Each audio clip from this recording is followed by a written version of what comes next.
Hello there, Cancers. So thank you so much for joining me. I hope this video finds you well. So the way that I look at this reading, it seems like this, okay? Honestly, everything that is over here is phenomenal, okay?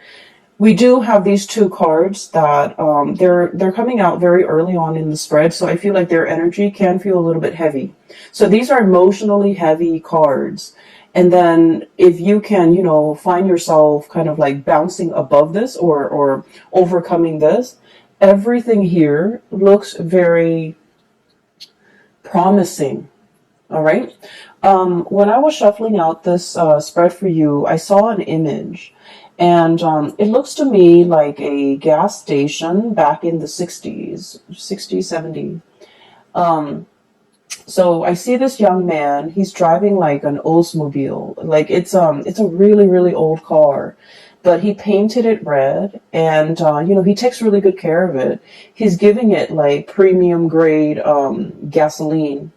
And he's very young too, so he looks like he's about 20, and he's wearing like just a it's not super clean, but just a white simple shirt, and he's wearing like pants and suspenders. He's got a little hat on, so he's like polishing the car. He's putting gas in it, and it's like it's very shiny. It's shimmering.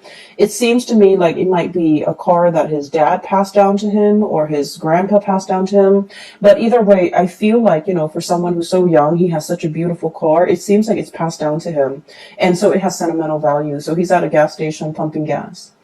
And then there's this another man, older, possibly in his 50s, kind of haughty, kind of like stuck up looking. And the man admires the car. And then he approaches the young man. He was all like, "How much you want for that car?" And the man's like, "Oh, it's not for sale." And he goes back to pumping gas. And the older man was all like, "I'll give you, 5,000 for it." And the guy was like, "Sir, it's not for sale." And he goes, "I'll give you, 6,000. He goes, "No." And then the guy keeps upping the price, like 7,000. And the young man tries to ignore him. And the older man, he's kind of like getting kind of upset, feeling like he's ignored, feeling undermined, feeling like, "Why don't you want my money?" Things like that. And so I feel a little bit of a standoff, like a little bit of a confrontation between these two people.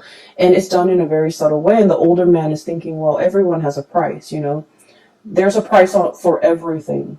And then the young man just keeps ignoring him. And he goes about his business, wiping the car. And while the gas is filling up. And the older man was all like, well, everyone has a price. He tells the young man that. And the young man was all like, "This is not for sale." Or, like, "I'm not for sale," or "I don't have a price." Okay. So when I saw this, I was thinking, you're pretty much like the young man. Okay. And, the mentality here is that, there's a situation that you're not really compromising on. Okay. So it could be like a negotiation, a bartering process where somebody is trying to get the best deal. And I feel like you're very fixed about what you will or will not compromise on. And you're very fixed about what you will or will not tolerate, or you're very fixed about where you stand. Okay. It's like, I will not budge from this position. So it's very much about defending your territory, not letting people walk all over you. But at the same time, the underlying message here is you're staying true to yourself, and you're realizing there are some things that money really can't buy. Okay. And so when I saw that scene, I feel like the energy is played out in both of these cards. So first of all, we have here the Ten of Swords and the Seven of Pentacles. And let me talk about these two cards in tandem, because I feel like for many of you, you're going through this very reflective, introspective mode, and you're trying to, you're looking at events from the past.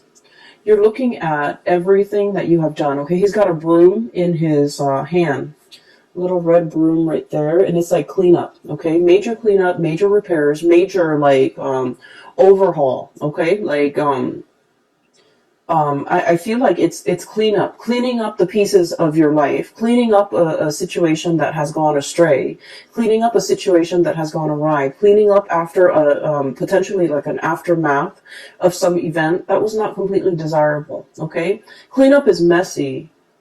Cleanup is no one wants to do it, honestly. And so I feel like there's a situation here where something needed to be cleaned up.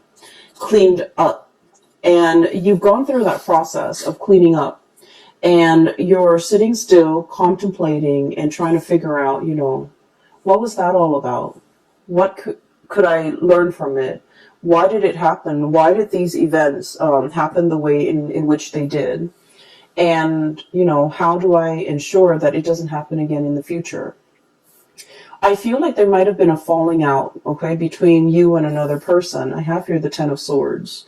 And the Ten of Swords is sort of like being very hurt by the actions and the words and that somebody, it's like somebody saying something or doing something to you that is very, very hurtful, okay?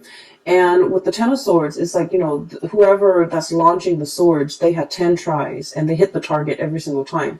So it feels like it's very personal. It feels like very directed. And it feels like, I feel like somebody really hurt you. Somebody might have said things that really triggered you. Somebody might have aimed for your weak spot. Somebody might have, kind of like hit below the belt or targeted you in a way where it was very directed, it was very purposeful, and it was done in a way that was like, there's no coming back from it. There's no way to say, oh, I'm sorry, and make the situation go away. There's no reviving this situation. There's nothing that anyone can do now to make all the pieces come back together. And so I feel like there was a situation in your life that has, ended, and it ended in a pretty crappy way. And so you're looking at the aftermath. You're looking at, why did this person do what they did? Why did they behave in such a manner? What did I do to deserve this? And are they aware of how much they've hurt me? Are they aware of, how sensitive I am? Because Cancers, you guys are very deeply sensitive.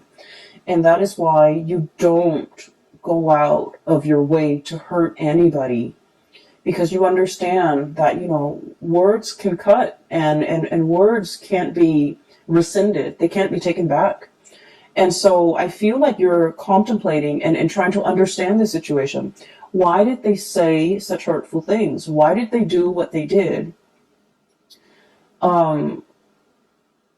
You're struggling to try to understand, like, why did they take it so personally? Or why am I even taking this so personally?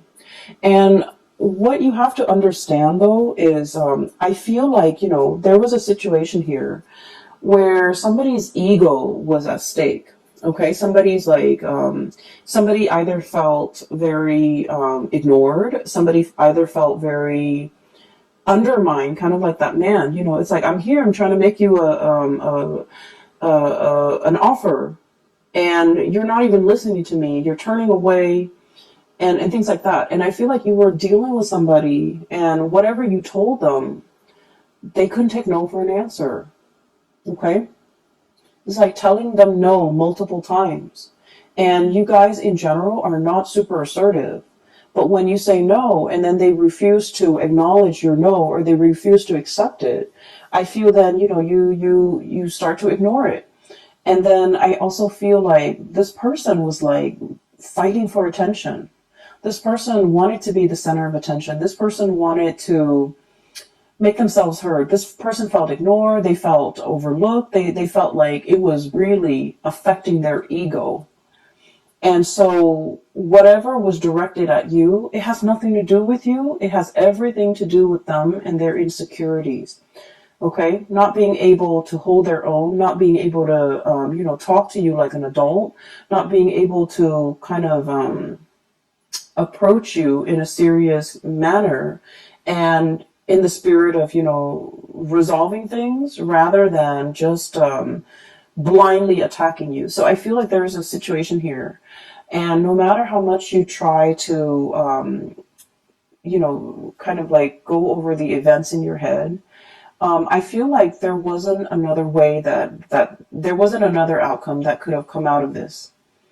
You did what you had to do. And I feel like whatever, toxic venom that was thrown at from the other party, I feel like they did that out of a space of weakness, and they would have done this to anybody and not just you. But they felt like they were being ignored by you. They felt like weren't giving them the time of day, and it really upset them. And that's when they kind of spew venom. And so, looking at the situation, the best thing to do is not to try to understand another person's motives, okay? A lot of the times we want to give somebody the benefit of the doubt. We want to, believe that, well, people are all kind and sweet and helpful. But I feel like in this situation, it's stirring some really, really deep-rooted insecurities within the other person. And so their emotional reaction was not rational. And so trying to, understand it, trying to make sense of it, I feel like it might not be the right way to go about it, okay? Like, why did they say these hurtful things to me? Why did they behave in that way? And their actions was not coming from a space of rationality, so don't try to wrap your head around it, okay? It doesn't make sense. Does that sound like I'm making sense? So, aside from this little tidbit, I feel like it's a conflict. It's done and over with. There's nothing to be repaired. Okay, nothing can be done. Nothing can be repaired. Nothing can be fixed. Nothing can be salvaged. So it's a done deal. And because it's a done deal, we kind of need to move on. Okay, so Ten of Swords. This is an ending here. A major relationship, a major situation a major phase in your life even has kind of like ended. You're doing the cleanup. You're dealing with the aftermath. You've already cleaned up. You've already kind of like moved away from it. But I feel like, every now and again, memories will get triggered. Events will trigger and bring you back to that emotional space. And don't try to make sense of it, okay? Do your cleanup. Resolve the situation within yourself and move past it. Because what is right behind you and you're kind of turning your back to is we have the Ace of Wands. And then we also have as well the King of Swords, okay? So this indicates to me a lot of new energies that are in store for you that you need to be facing head on, okay? The Ace of Wands usually indicates some type of a new project, something that is very phenomenal, something that you can kind of like carry into your future with you. It's the Wands energy is a torch, okay? It's like something that is exciting and fun and passionate, and you're going to feel very committed and very driven. A lot of the times too, it's like a whoosh, like a really fast, swift energy that denotes changes, forward movement, momentum, and it happens really, really fast. So while you're mulling over the situation, if you're too caught up in the past, this opportunity might slip you by. So you need to be very quick on the uptake, and you need to be physically looking at it, reacting to it, and grabbing it right when it comes in. Because like I said, this is very fast, and it's an element that is counter to yours. It's a fire energy. You're a water sign. And so you need to be very decisive, okay? And the King of Swords, this is a message here about, being very, very discerning and being very decisive. Let's be honest, Cancers, I feel like decisiveness is not really your strong suit, okay? And the best way that I can explain this, and I don't know if you might relate to this, but what I feel is like with the Cancerian people, you know how if you look at the night sky, right, every night, the moon, it changes its shape, okay? So it's like it grows bigger and bigger from a crescent moon into a full moon, and then it waxes, right? It reverts back to a crescent shape, and then it disappears. And so the phases of the moon changes, the shape of the moon changes from one night to the next. And I feel like with Cancerian people, you're ruled by the moon. That's your ruling planet. And it can be a little bit frustrating to really figure out what you want, to really be 100% sure about what you want. Believe it or not, other signs don't have the same problem. They're very decisive. They know with every fiber in their being what they want to do, what they want to say yes to, what they want to accept. But I feel like for you guys, figuring out that 100% certainty has been like an uphill battle. And I feel like even when you really want something, you're never 100% sure. And I feel like from one day to the next, your feelings, your emotions, your sense of decisiveness, it fluctuates. And so there might have been like a lot of opportunities where you're kind of like mulling things over, and then before you know it, the opportunity slips you by. And there might have been times when you're just kind of like thinking about all the missed opportunities, all the things that slip you by while you were waiting to make a decision. And so the message here is life is accelerating. It's not going to stop. And life is not going to put itself on hold on account of any human being, on account of a mortal. Life happens. We need to roll with the punches. And so taking the time to mull things over is definitely, something that everyone should do. However, I feel like there has been missed opportunities, multiple missed opportunities. While life was throwing you curveballs, while you were distracted with other things, I felt like the more important things really slipped away. We are reminded here with the King of Swords, this is the energy about being decisive. This is sort of like looking at the past and just realizing, you know what, that doesn't serve me any purpose, wallowing in self-pity, I'm going to cut that off. And using that sword of truth here and slicing that out. And then looking towards the future, here's a good opportunity for me that will make me tremendously happy. Queen of Cups, look how ecstatic she is. This is kind of like finding that space of perfect equilibrium where you're feeling very emotionally hopeful and happy and satiated, and you have all your needs met. So I feel like there's something coming through that has a lot of potential that will make you really, really happy. And this is where your energy, your frame of mind should be focused. And so you have to be aware of the tendency to kind of like wallow in this situation and then moving away from that, recognizing when it happens, recognizing the heaviness associated with it, so that whenever that heaviness creeps in and you start to feel it in your being, right, you want to shake it off and move yourself here. Okay, so this is all about knowing ourselves really well, knowing what how we feel, knowing what's not good for us, knowing what we need to move away from, and knowing what we need to kind of like embrace and focus on, and focus our energy and our resources on, because there's a lot of room for growth. Okay, so the Empress is all about that, being really in charge and secure within yourself.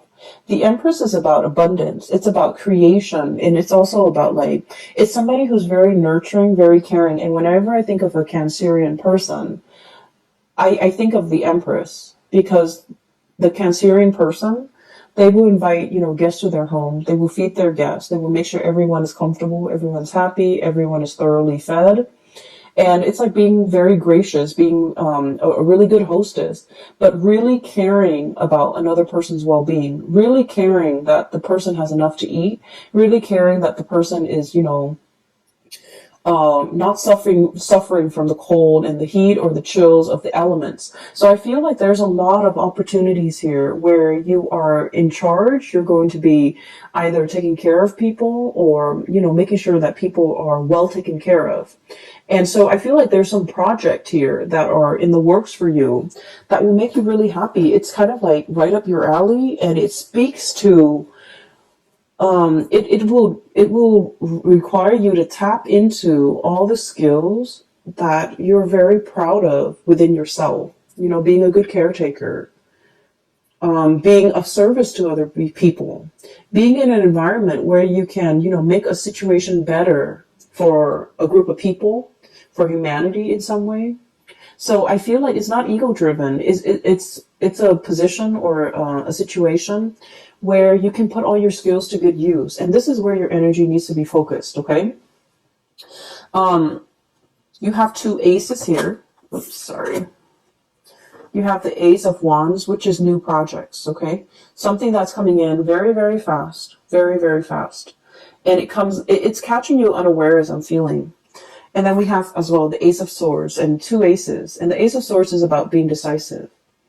It's about figuring out what you want. It's about being clear with yourself about what you want. It's about being decisive and not waffling back and forth and then telling yourself, I just feel like one day you're just like very gung-ho about it. You're very like much on board. And then the next day, the self-doubt creeps in. What if? What if this? What if that? And so I just feel like you can be 100% decisive one day and then the next day you're kind of waffling back and forth. And so this is pretty much, telling yourself, choose something and commit to that course of action until that course of action has run dry. I feel for many of you, this could also be like a relationship situation where from one day to the next, the relationship is like an emotional roller coaster. Okay. And when when it's like at a high point, it's really good. And you're just like, I want to marry this person. And then when the there's like an emotional dip, or when, there's like, it's at a low point, you're just like, I want to break off this relationship. And so things are very extreme, okay? Things are very much like from one day to the next, it's very extreme. And I feel like, your emotions, your feelings are change based on things that are, you feel though it's outside of your control. But what I'm sensing here is, there are certain things that we need to be decisive about, okay? And there are things that we need to anticipate. Life is not going to be a bed of roses. I almost feel like, this energy about romanticizing things too much, wanting everything to be rainbow and lollipop. I feel like you're smart enough to understand that there are always going to be high and lows, okay? But in the end, at the end of the day, everything balances out.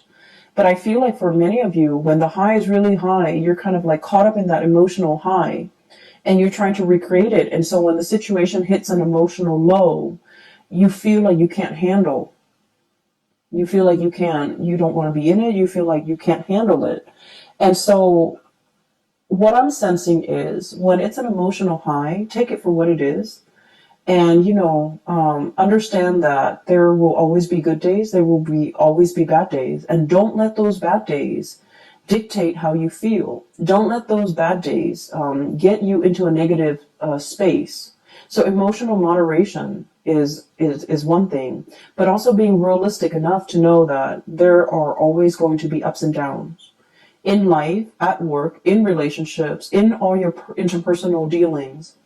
And so as a result of that, realizing that and recognizing it, I feel it's going to make things a lot more realistic, okay, a lot more manageable, so that your emotional state is not rattled every single time, okay? So it's like, don't measure a situation based on all the emotional highs and lows. Because the way you measure something, it's going to fall somewhere in between, okay? Because at the end of the day, those emotional highs and low will calibrate and they'll even out. And so don't measure how you feel about a situation, about a job, about a person. Don't measure the past, especially based on those emotional highs and lows. Take them all in their totality, okay? I do feel like there's going to be a lot of communication coming through. Okay, so we have here the messenger Page of Swords, okay? This is like somebody with envelopes, like physical mail that you are getting at your door, okay? Packages, mail, communication, emails, text messages, phone calls, and things like that. Keep your phone charged. Make sure that you're not missing anything. I also feel like there is an element here about reading something too fast and then shooting off an email and then finding out that, you know, that you might have read something incorrectly. So really taking the time to scan those emails, to sit still and be, you know, and diligently read everything that's included in that message, rather than what you want it to say, or rather than what you think it's saying to you. Read what it's really saying, because I feel like it's almost like I'm seeing a message where somebody is saying like either or, like, do you want to do this? If not, you want to do this instead. And then all of a sudden your mind clamps on to the first thing that you see, and you're just like, oh, I want to do that. And then, so I feel like, you know, there's a fixity, like a fixedness when it comes to reading what you think you want it to say rather than what it's really saying to you. Okay. A lot of the times during the Mercury retrograde period, the shadow, we're going to leave the shadow period completely by, I believe that it's the 11th or the 15th. I can't remember. I didn't keep track of it this month. But what it does is that when the Mercury retrograde cycle is happening, Mercury, the planet that facilitates communication, mental processes, processing information, and so forth, is not in the sky. It's working its way backwards. And when it's not there, we have to be extra diligent about doing our part to make sure communications don't happen. So that means we need to scan emails. We need to read it twice. We need to make sure something is sent. We also need to make sure that we don't miss messages or important communication that's coming through. We also need to make sure that when we say something, we explain ourselves so that other people don't misconstrue what we say. And so I feel like it's an important time to, you know, take that extra protective measure to make sure that you're reading what is really on the page, not what your mind wants to see. Okay. And so there's a lot of important communication, very, very, very important communication coming through. And it's linked up here with the Wheel of Fortune. So Ace of Swords and the Wheel of Fortune. And the Wheel of Fortune it's a major arcana card. It's a big deal. And it's a really, really good card. It's basically telling you your luck is turning for the better. And it's basically telling you one major cycle of your life is coming to an end. And the wheel is turning so that something new is coming in, okay? This is a major life-changing type of a month for you. And you have a lot of executive decisions that you need to make. You need to be very decisive. And you need to verbally, I'm hearing this crowing of the rooster. You need to very, very physically, like, verbally tell somebody how you feel. This could be like, you know, no, leave me alone, or no, I'm not for sale, or no, this is not what I want, or no, this is something that I want. So whatever it is that you need to say, I feel like you need to verbally say it. You need to, you know, state your intentions. You need to be able to not only think about what you want and feel what you want, but you need to be verbally able to state exactly what you want and to be very decisive, okay? For those of you who are going through like any type of a situation where you're kind of like put on center stage and you have to defend your stance, or you have to make a speech, or you have to do a presentation, or you have to, you know, persuade somebody or even get somebody to come around to your point of view, you have kind of like that golden chalice. You have the gift of the gab, and you have the power of persuasion, okay? And so there are a lot of messages that are coming through, and a lot of like communication that will be front and center for this month. Make sure that we are stating our intentions very, very clearly. The last card that I do want to talk about here is, we have here the Seven of Wands. And the Seven of Wands is, okay, so let me just talk about this. You and Libras and Pisces. This is an energy of assertiveness, okay? Cancers, I feel that you, Libras and Pisces, are like wildly inoffensive, very, very inoffensive. So that means that you don't want to rock the boat. You don't want to upset anybody. You guys are really, really nice. And I feel like, you would never go out of your way to make yourself kind of like center stage, okay? For those of you who have like a lot of Leo placement, or even like fire sign placement, Sagittarius, or even Aries, you might want to rock the boat. But I feel like the majority of you, this is somebody who's like very inoffensive. They don't want to rock the boat. They don't want to hurt anybody. They don't want to be a contrarian. They don't want to go against the herd. Not that you're not opinionated, but I feel like you're opinionated, and but in a crowd, I feel like, you want to kind of like go with the herd. And the Seven of Wands, this is about, battling all the opposition. Okay, this is like being stuck on a hill, and all the wands are coming at you. Where you have to defend yourself, where you have to defend your stance, where you have to like explain to other people why you believe in the things that you believe in and why you feel a specific way. And so this is a card mainly about, it's about self-awareness. It's about self-assertion. It's about assertiveness. And, really giving somebody a piece of your mind so that they leave you alone. Okay. Kind of like that young man with the Oldsmobile. This car is not for sale, sir.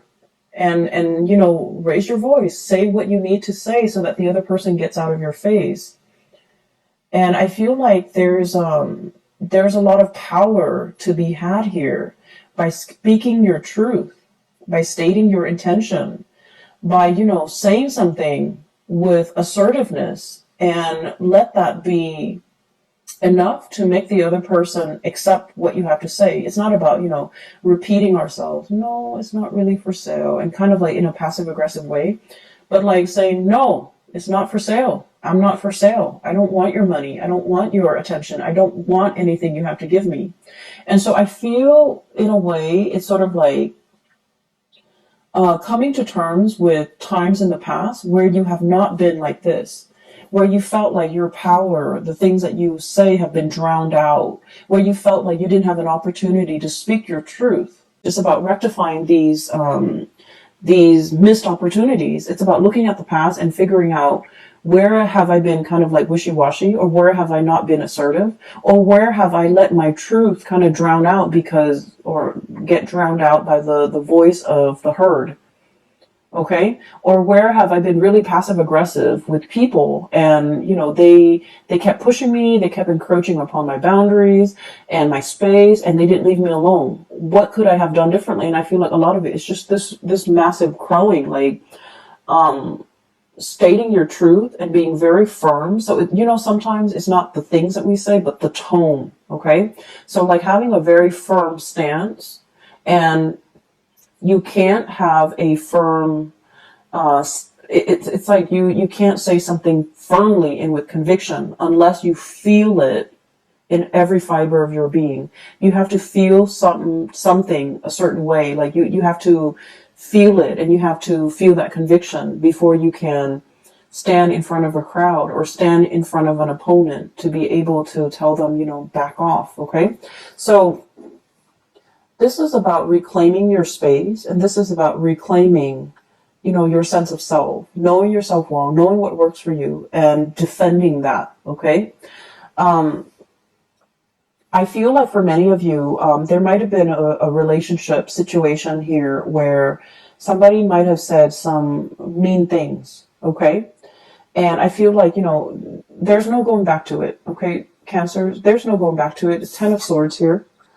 And then Ace of Swords is about cutting off. It's a severance. It's done and over with. We can't really go back to it. Many of you have freed yourself from potentially someone who's like verbally abusive, and you're in a state where you're very happy. And I'm really glad to see this for you. And so keep doing you and focusing on that, and focusing on how to move your situation forward. So we're focusing on movement. And we're trying to move away from these two cards, which denotes to me, like mulling over the past, trying to justify it, trying to make sense of it. and you want to focus your attention here, okay? I do wish you all the best, okay, Cancers? Take care of yourself. And I'm really happy to see this for you. I feel like, there's only one direction here and we need to move forward, okay? So best of luck with everything. I will talk to you guys soon. Take care.